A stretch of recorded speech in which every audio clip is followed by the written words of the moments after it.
In November 2007, the Association of Police Authorities published a short document called Accountability in Action: Police Authorities Adding Value.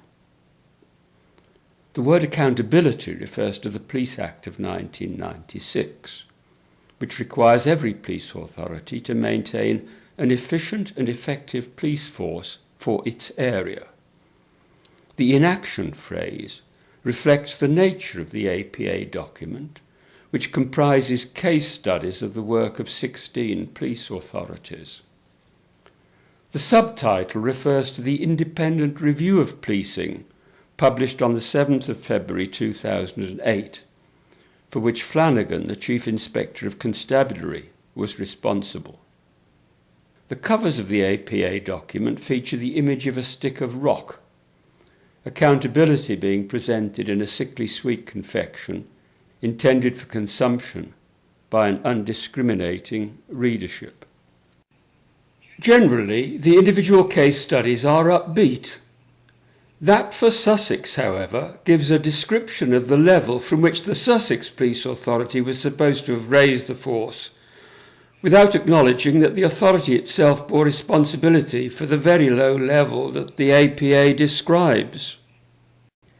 The Sussex case study comes under a subheading, Accounting to Communities, and is supposed to illustrate the statement which follows. It is important that local people know that their interests will be protected and looked after when things go wrong, and that someone is there to ensure that their police service will serve their needs. The first case study from Sussex Police Authority demonstrates how the authority made a difference and ensured that the police force was held to account on behalf of local people. The study does not demonstrate anything at all, it merely asserts it. It starts with the shooting of James Ashley. In the early hours of the morning of the 15th of January 1998, police officers broke into a multi-occupied house in Hastings and shot dead an unarmed man as he got out of bed to see what was happening. The APA says, what happened that night, and the way in which events subsequently unfolded, led directly to the police authority parting company with the then Chief Constable and his deputy. This might well lead anyone ignorant of the facts to suppose that Sussex Police Authority intervened in a responsible and timely manner to ensure that the police force was held to account on behalf of local people. How direct the authority's intervention may have been, you may deduce from a list which appeared as an insert in a BBC online article. The shooting happened in January 1998. 4 months later, 4 officers were suspended. 13 months after the shooting, a Deputy Chief Constable was suspended, and a month after that, the Chief Constable was suspended. 38 months after the shooting, the Chief Constable was reinstated. 3 months after that, the Home Secretary intervened and suggested that the Chief Constable should be sacked. The following day, Mr. Whitehouse said that he intended to resign. The APA case study includes further critical comments. The conduct of the operation was subsequently found to have been grossly deficient. In particular, the intelligence on which the operation was based was found to be faulty, and the tactics used were inappropriate. And all this took place against the background of Sussex Police being assessed by Her Majesty's Inspectorate of Constabulary as one of the worst performing police forces in the country. And the reputation of the force with partners and the public was at rock bottom.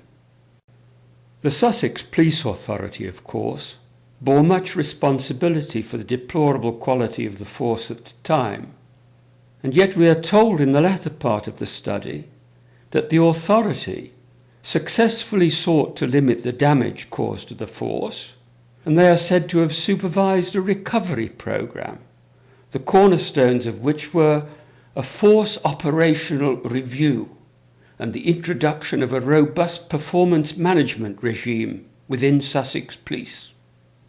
Really, Sussex Police may no longer be at rock bottom, but in my experience they are still far from reformed, individual officers being poorly supervised, and the force itself institutionally dishonest. To examine the authorities' reaction to the killing of James Ashley in the detail it merits would require access to relevant webcasts and minutes of meetings, neither of which are available to me. Some minutes are available on the authorities' website, but either through incompetence or deliberately, they are so few in number, so inadequately labelled, and accessible only through such a very poorly designed search system that I have been unable to find any relevant documents from 1998 and the years immediately following. To suggest how Sussex Police Authority is not a good model for accountability in action, their stock attitude being uncritical support for the police, I will fall back on notes I made on a web page.